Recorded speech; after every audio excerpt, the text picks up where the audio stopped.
This is NBK, nothing but Knicks. When Sim passed the assist, you know that it's #1 show that breaks down the game. If you can't play defense, stay out my way. Dribble the ball, come down the lane. 5 seconds on the shot clock, who gon' win us the game? You wanna hear Nick updates and trade rumors? Post-game reviews, this the place you tune in. Tell a friend just to keep the ball moving. Like the page if you feeling the movement. Every game we coming to win. Give us a sob like a player that came off the bench. This is NBK, nothing but Knicks.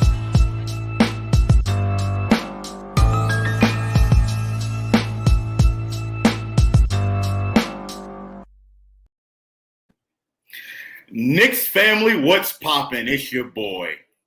No, it ain't Sim. It's your boy, Josh, a.k.a. Uncle Fulio, host of The Kontroversy.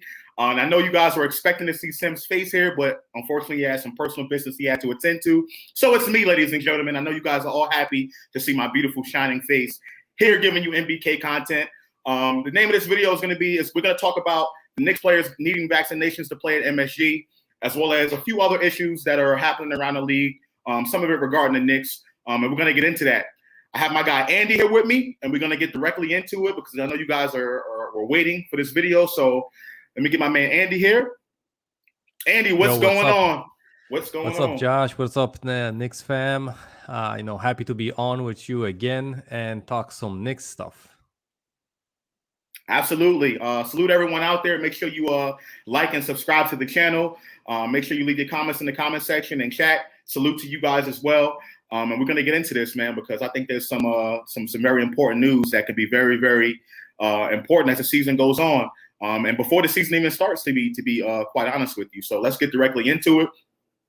And first things first, we're going to talk about these vaccinations. I know the COVID-19 vaccine and the COVID pandemic has been something that has been, ravishing for the entire country and the entire world, and definitely have put sports on the back burner for a little bit. Last season, the NBA season was halted a little bit, postponed. Fans weren't allowed to go into the buildings to watch the games, and the NBA had to adjust a little bit. How are they going to be able to have NBA games, put on a show for the fans, also still keep their bottom dollar, because that's most important to the NBA, as they want to make sure their bottom line is still good, and also put on a show for the fans as well. So I know that was very, very important for the NBA. But the first thing I want to highlight right now is this tweet from Shams. He put this tweet out saying, from sources, unvaccinated NBA players in markets with local requirements, such as NYC, the Knicks and Nets, and San Francisco, the Golden State Warriors, will not be allowed to enter home arenas or facilities for games or team activities conducted there unless there's approved medical or religious exemption. Furthermore, he goes on to say this follows local government policies, meaning unvaccinated players on the Nets, Knicks, and Warriors are not allowed to play in home games. Visiting players are exempt from the vaccination requirements in New York City and San Francisco. So obviously the NBA and the local governments are getting a lot of pressure to bring down the COVID vaccine numbers, or the COVID-19 numbers, by pushing on the vaccines on the players and athletes and the coaches. Andy, what are your thoughts about this? Well, listen, everybody knows that vaccination itself, doesn't matter what kind of sickness it's about, is a hot topic around the world, I'm guessing. At least here in Poland, we have the pro and the anti-vaccine people and theories around. I don't personally bother with this. I don't split people to these kind of people and that kind of people, right? Since this is entertainment business, I'm guessing, it's better to, keep it safe. Then again, the previous season showed that, they could manage to keep it safe because we had only basically like 4 or 5, cases during the season happened, right? So I'm guessing that those stipulations, those protocols, were quite fine, as far as I see it, at least. And listen, these people are how do I say it? They're basically stars, right? Which mean they have influence on other people. But them getting pushed to get vaccinated, might be the wrong way to go about it, and it might have the wrong effect on the rest of the society, because if they see that the big names out there are anti vaccine and stuff like that, then might be, listen, if they don't have to do it, I'm not going to do it. So it might be also firing back at themselves for this. Then again, as far as I see it, they could just keep it safe. If nobody, if you don't want to get a vaccine, just don't get a vaccine. But you're gonna have to be under the protocol, which means you have to be tested, day on a daily basis before going to practice, before going to a team meeting or whatever. And I think that will still work fine. As we see here, there's the loophole is quite stupid, because a guy from Philadelphia can come to New York and play a game, but a guy from New Jersey, I mean, Brooklyn or whatever, he can play for his team at a home game, right? Meanwhile, he can go the next night on a back-to-back game to Philly and play versus the same guys, right? So this is kind of bizarre, and I don't think it's quite thought about. But as I said, if you don't want to get vaccine as a player, just don't. But you have to count on it that you're going to be tested, and that should be the easiest way to get this through without any storm happening around the league. Well, I totally agree with you. I think that, well, right now we don't know if there are any Knicks players that are refusing to take the vaccine.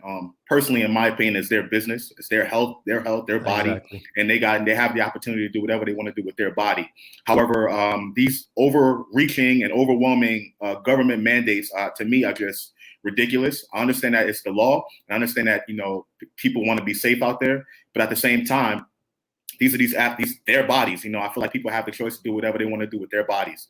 And without getting into the whole political thing about it, I'm not saying don't take the vaccine. That's not what I'm saying at all. I just feel like it would be better if it would be left up to the players themselves, as well as the general public, to figure out if they want to take the vaccine or not.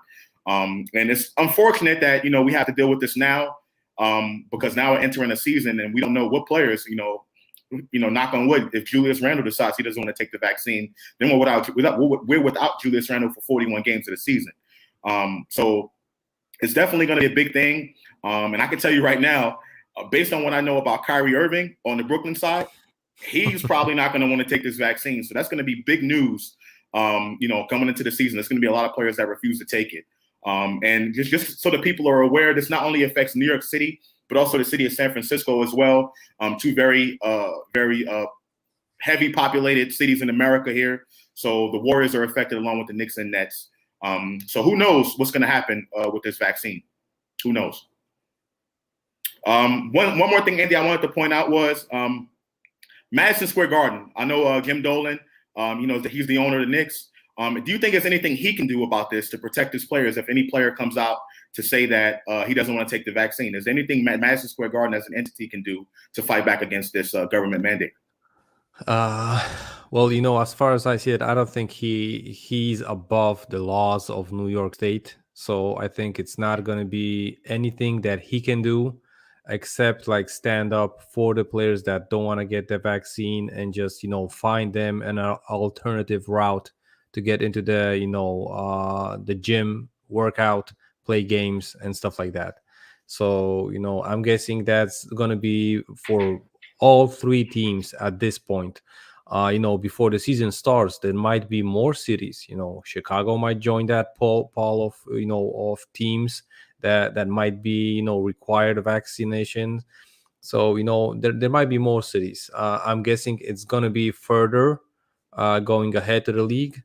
As the schedule dips deeper, December, maybe January, if there's going to be another wave and stuff like that. So this is really a hard topic. I don't think, like you said, that anyone should have to be vaccinated at their job. If it's their choice, it's their choice. You have to have a choice. And the NBA, I think this is a horrible PR move for them if they're gonna stick up and not give an alternative for these players, because then you got to look at from the team's perspective. The pool of players that you signed in the free agency or traded for, it might be, half season useless now, right? So, I don't think they're going to be able to waive those contracts. For example, you sign a player, not even for, I'm not talking even the max players, right? But even a role player, you sign them and you're going to be able to use them just half of the season. That's a crazy thing by the NBA. So I'm guessing if they told them even before the free agency period that it might happen, or these teams just can't do it. But then again, it would be unfair chances, right? If the Knicks, Nets, and the Warriors have the pool of players, because okay, you vaccine, no, so okay, I'm not going to give you money because I would love to have you on the team. But if you're going to be playing 41 games, I can't afford, to pay you 10 million. I can give you 5.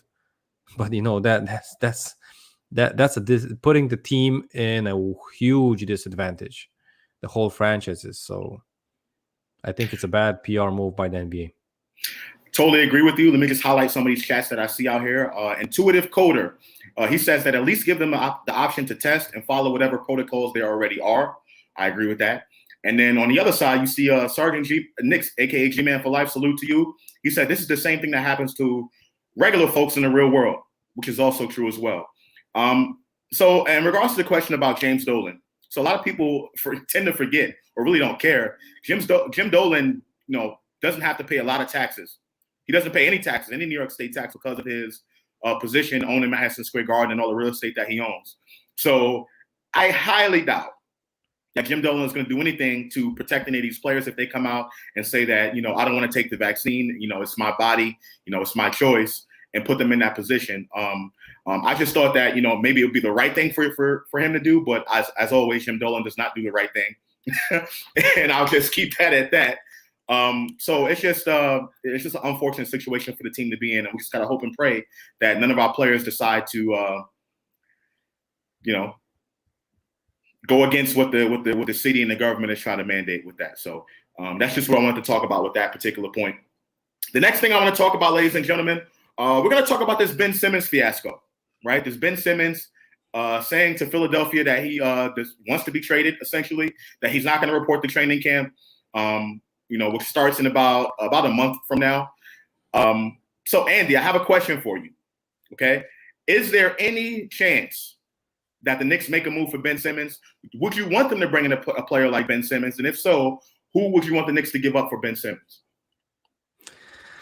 Well, Josh, Ben Simmons is not one of my favorite players in the NBA. But since he came out and told the 76ers that he doesn't want to be on their team and he's looking to get traded, if he put that, for example, I don't even have to say that if he put the Knicks, in the bag that he wants to be traded there, because if I'm the 76ers, I'm taking the best package available. But we'll be talking about that a little bit later.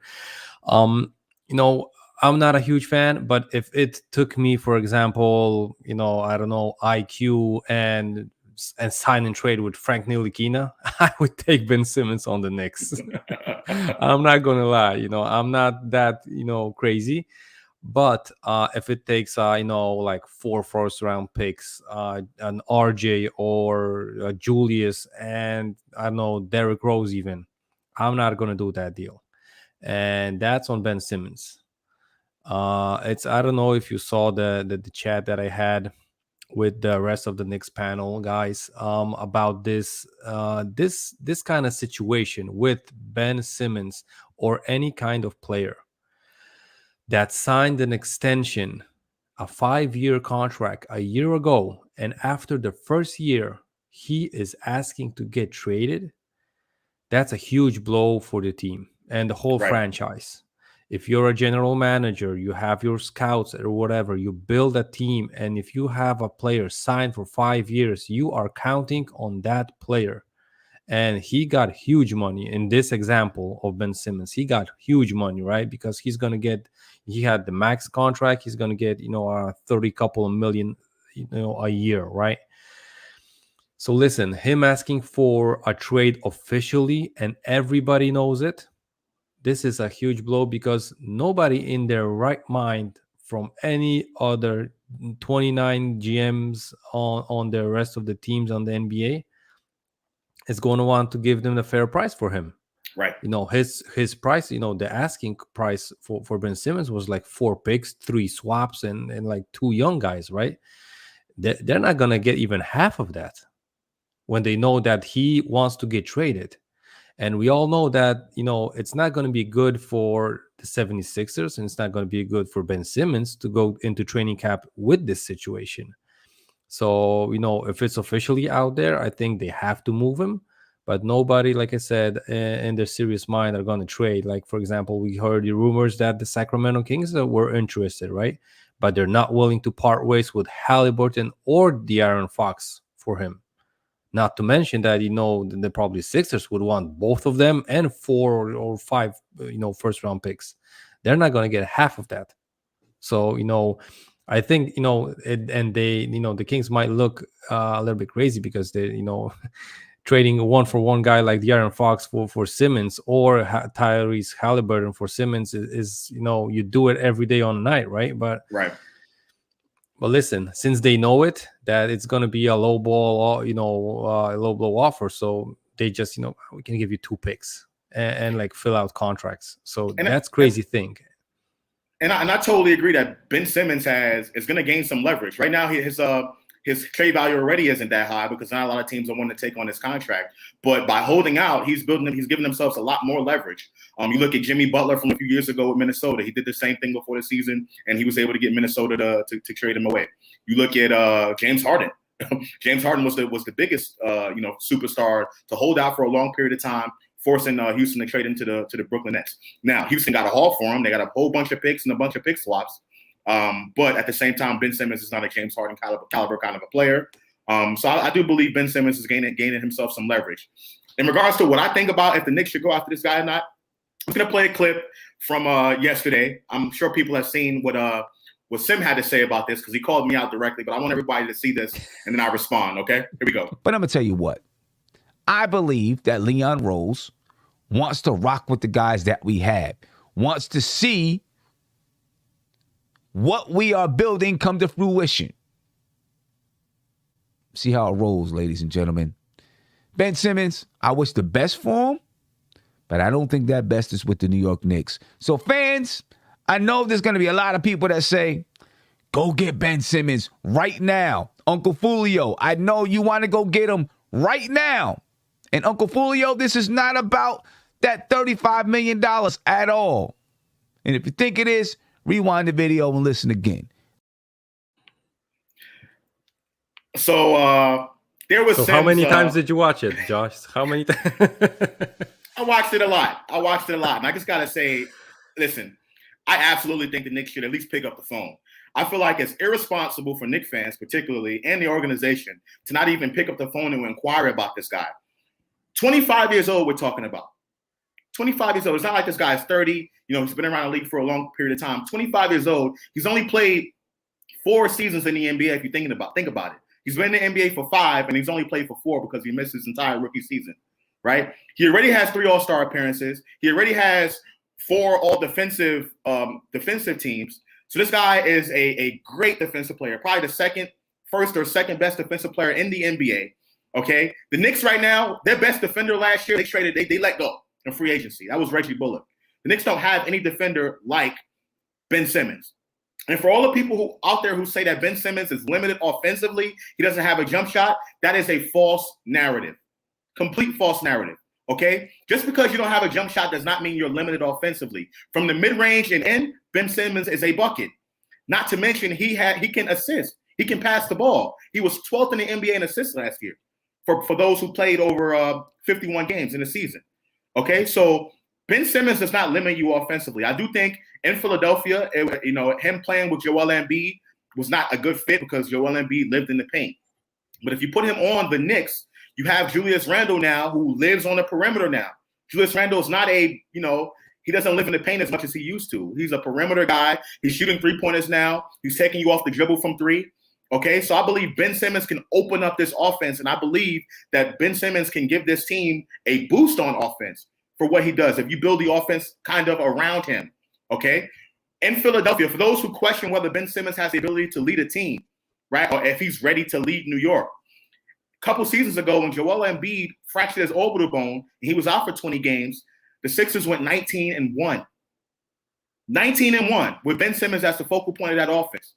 Okay, so listen, I don't know if the deal is going to happen. There's already been reports saying that Ben Simmons wants to go play in California, which, you know, I would want to play in California too. It's beautiful. The weather's nice. I just came from there, let me tell you. But as the Knicks, you at least have to pick up the phone. And for what Simmons talking about what the Knicks are building and everything like that, a lot of these players that are on this team right now won't be here next season. Okay, because this team is flexible, right? They want to continue to remain flexible to look for the next guy. Okay, so if I'm the Knicks, I definitely pick up the phone. And I'm telling everyone out there right now, Mitchell Robinson is not a non-starter for me. Emmanuel Quickly is not a non-starter for me. Obi Toppin is not a non-starter for me. And check this out. RJ Barrett is not a non-starter for me. You have an opportunity to go get Ben Simmons. I'm not saying you trade all four of those guys, but I feel like the Knicks can put together a sufficient enough package for Philadelphia to take and be able to bring Ben Simmons to New York City. Okay? I'm not saying actively go out and shop RJ Barrett. That's not what I'm saying. But none of those players that I just mentioned are non-starters. So that's just my opinion on it, Andy. Any thoughts about that? Well, I'm not going to rely. When you really think about building a team and let's call it, trading Mitch, IQ, and Obi, and picks. I'm not sure about RJ. I still have faith in RJ that he can become a player of a caliber that Ben Simmons is. Not defensively, but as an all-star player, he can be an all-star player in this league. Maybe not next season, but in 2-3 seasons, he can easily be that. And he can definitely, as far as I see it, have a longer career than Simmons on the court, because on the older age, I think Simmons, when he loses that athleticism after 32, 33, RJ is still going to have that offense to put him on the court in the NBA and score buckets and be an efficient basketball player. So that's why I only think that I might be hesitant to add RJ, but rest of the three guys, if it's only them, I think it's a no-brainer. You're gonna have to match the salaries, but like you said, all of these guys, even if you have to trade all three, you are still upgrading the roster, getting Ben Simmons for those three guys, and that's not even a question. So yeah, and one thing that a lot of people don't realize with me personally, I wouldn't even play Ben Simmons at the guard. I would put Ben Simmons at the 5 and have him play the 5.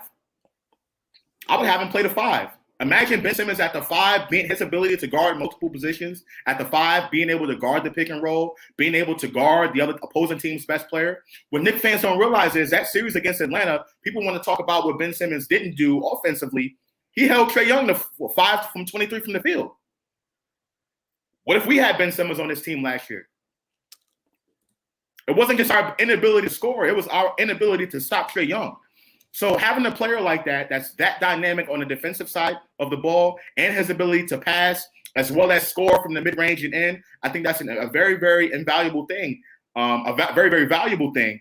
And Knicks fans just shouldn't have closed out just that easy. You know what I'm saying? And with his value being an all-time low, all I'm saying is you pick up the phone. Josh, not to mention if you plug them in with Julius, Kemba, Evan Fournier, and RJ, you're not looking for Simmons to get you a bucket. You got right. 4 guys that can get you a bucket. So he's like the 5th guy on the roster. Just so I would love him as for plug, and not maybe on the 5. If you have him with the lineup with Julius, the 4-5 tandem. It's interchangeable, right? So it's easily mixable and matchable if you think about it. Josh, when we're still on Ben Simmons, because I'm kind of that fan that always looks from the GM standpoint, from the team standpoint, instead of only the player standpoint.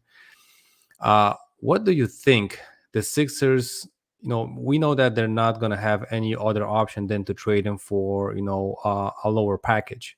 But what if the NBA gave a tool to the teams that, for example, are in this situation that the player asks for a trade? What if they had, what would it take to be in the NBA CBA book rule to, avoid these kind of situations? Well, I don't think there's any way to avoid it.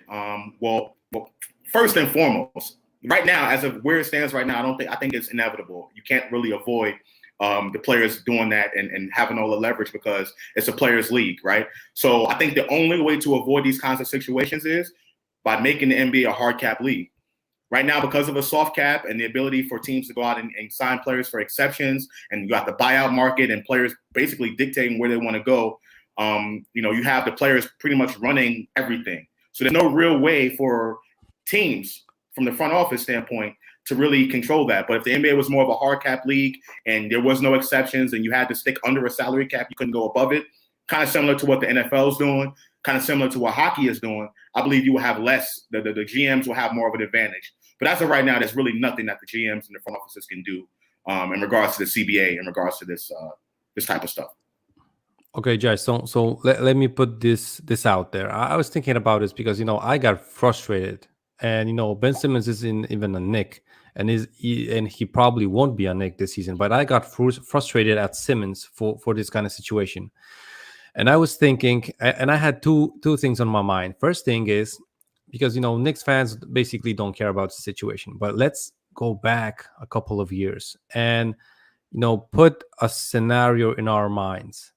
Let's imagine KP didn't get injured. He got the max contract.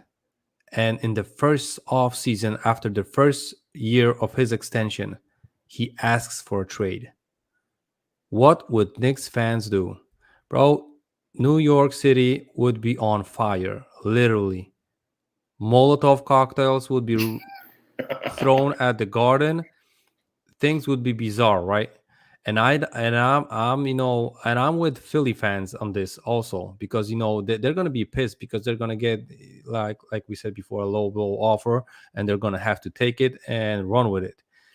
But what if the NBA teams had a rule, maybe not a rule, but would be it would be possible for them to void a player's contract without pay.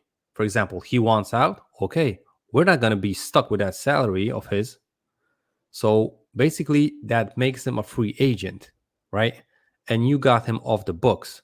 But that would provide more situations like the Nets have that, basically, let's call it a buyout just without getting the money out, right?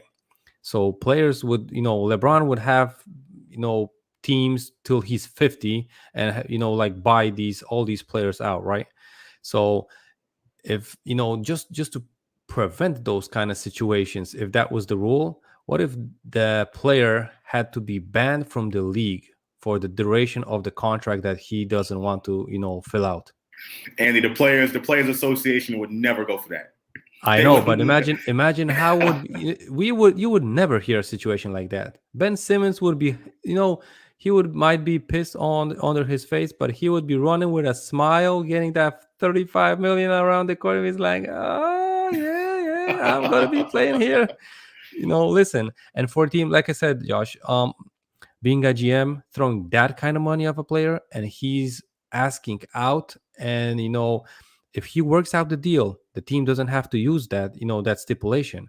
But, if he goes, versus the team and puts him in that kind of a bad situation, I think that should be the tool that teams are allowed to do that.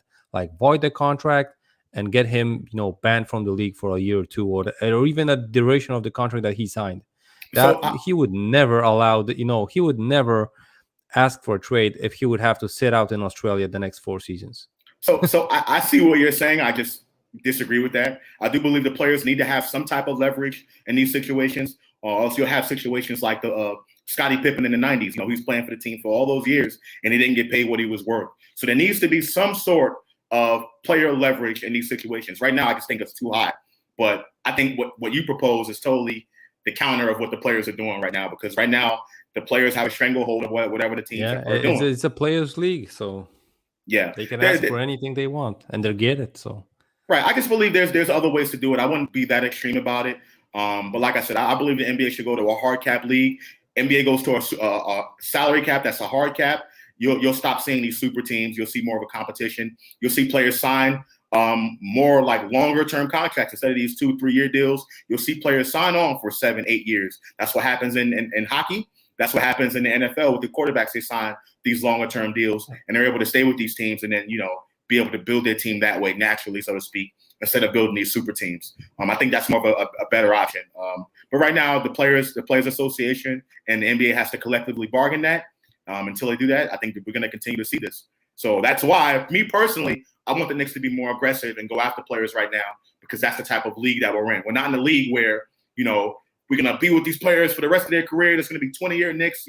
Patrick Ewing is going to be a Knick for 15 years, or RJ Barrett's going to be a Knick for 15 years. I think you're not going to see much of that now.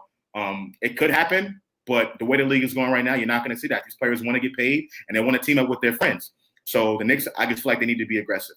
And then that's the reason why I have my Ben Simmons take, as well as my Damian Lillard take, and all these other players that I want to bring here.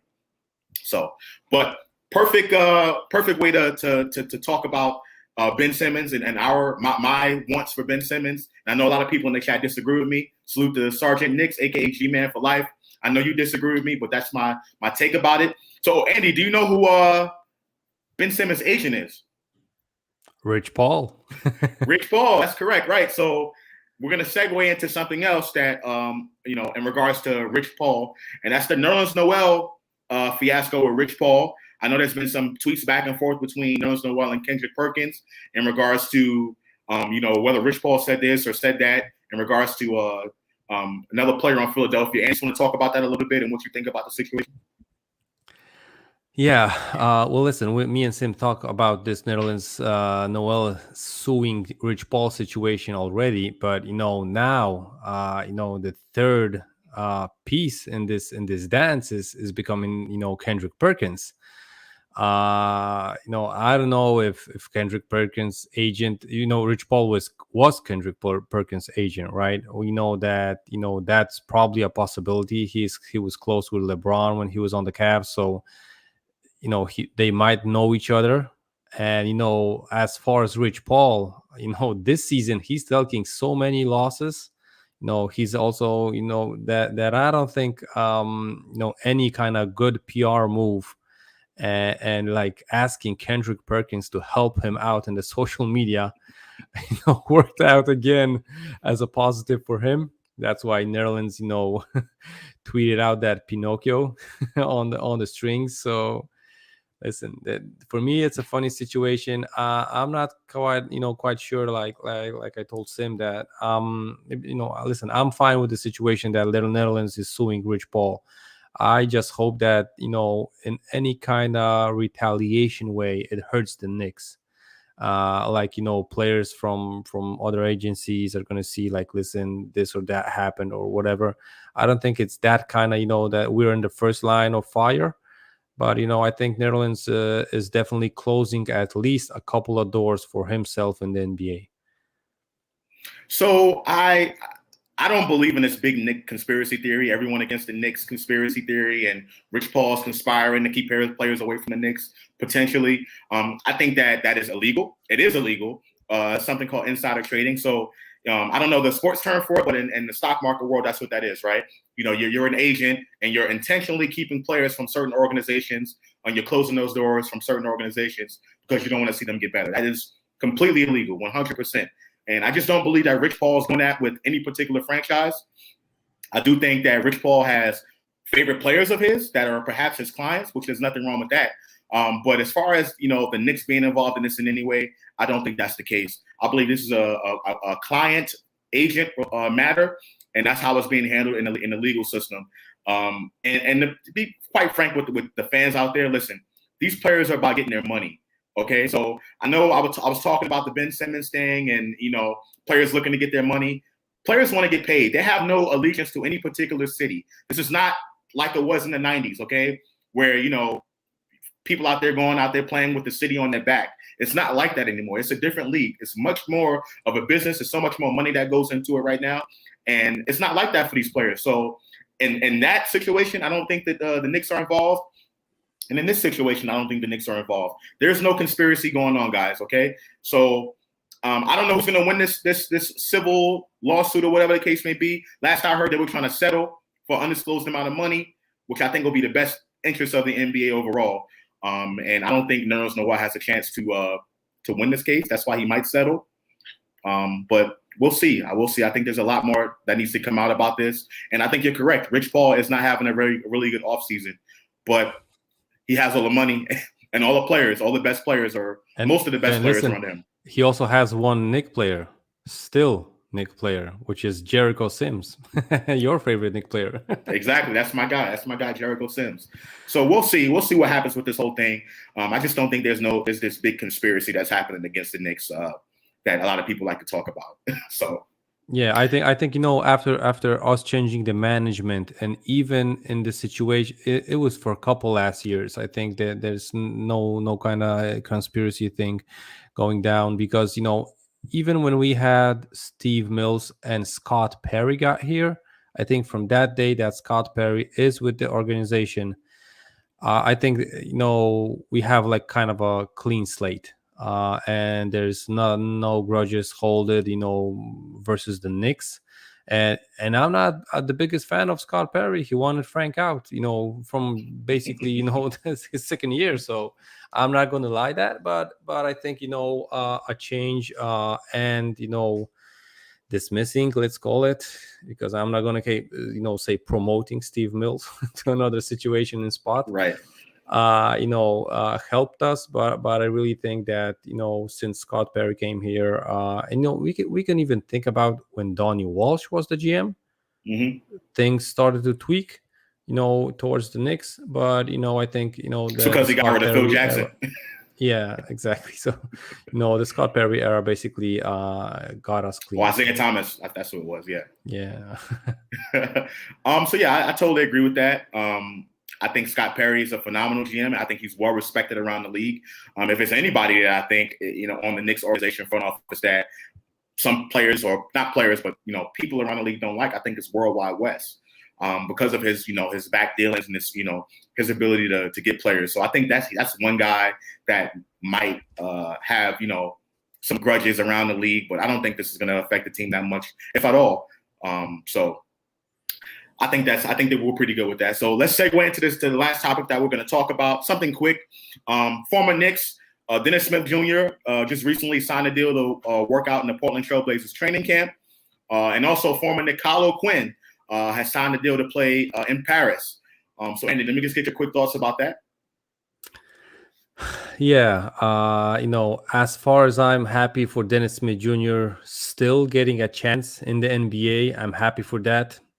I'm trying to, not think that he was the main piece of the KP trade, right? Because he's now getting just camp invites. So, that's not the thing that I was trying to think about, but it popped into my mind. Then again, Kyle Quinn, I'm happy for Kyle because, he was playing in a great team in Turkey in Fenerbahce. So that was a great team, and they were playing awesome in the Euro leagues and games and stuff like that. Meanwhile, this move for him going to Paris, I understand Paris is maybe a better city than Istanbul, right? And playing in Turkey, but I just think that maybe his agent didn't tell him these things, that Paris basically isn't a good team. They don't compete in any EuroLeague, any Euro Cups, so he will be playing strictly just in the country of of France. Right. So I don't know if he's not that kind of an ambitious guy nowadays. Just he settled to play in Paris and walk around the city, maybe. But I'm happy for him. He's a good guy, and I'm happy to still have him in France. So maybe I can catch a game or two through the whole season. Right. Him playing in France. I got you. I hear you. I never was that big of a fan of Kyle Quinn. I thought he was a good, decent bench piece, but to me, he just really didn't. It just was kind of like blah. You know what I'm saying? Dennis Smith Jr., on the other hand, I think that's very important because he's the forgotten person that people don't talk about from the Porzingis trade. No one wants to bring up Dennis Smith Jr. He was supposed to be a major piece of that Porzingis trade, from Dallas, and obviously that has not worked out. And people tend to use that all the time when talking about the Porzingis trade from the other side of it. Well, the Knicks got rid of Porzingis and they got back Dennis Smith Jr., who they could have drafted, right? But obviously that it didn't work out with Dennis Smith Jr. I'm just hoping that he's able to get his career back on track with the Trailblazers organization. Who knows? Injuries happen. Think this or that happens during the season, and different guys get their opportunity to play. So who knows what can happen with the Trailblazers organization? They play more of a faster tempo than the Knicks do. I know that the coach got fired, and they got Chauncey Billups now. So let's see what kind of system that they implement in there. Hopefully, Dennis Smith Jr. can be able to get his another shot at playing. Yeah, definitely. I wish him the best. Yeah, no question about that. But I just want to respond to a couple of comments that I'm reading here. And people are still commenting on my comment about players don't really carry the city on their backs anymore, and they brought up Giannis Antetokounmpo. I'm glad y'all brought up Giannis Antetokounmpo because Giannis Antetokounmpo doesn't have a jump shot either. He can't shoot, but he's still one of the most dominant players in the NBA because of his ability to get to the rim and score at the rim and his ability to defend. Right now, obviously, Giannis has a championship right now. But the difference between Giannis and Ben Simmons is Milwaukee built their team around Giannis Antetokounmpo. That's why he's able to score the points. That's why he's able to score at will. So if Ben Simmons was in a situation like that, surround him with a little bit of shooting and some more perimeter players, what are we talking about with Ben Simmons? I believe he can score 25 points per game if given the opportunity to.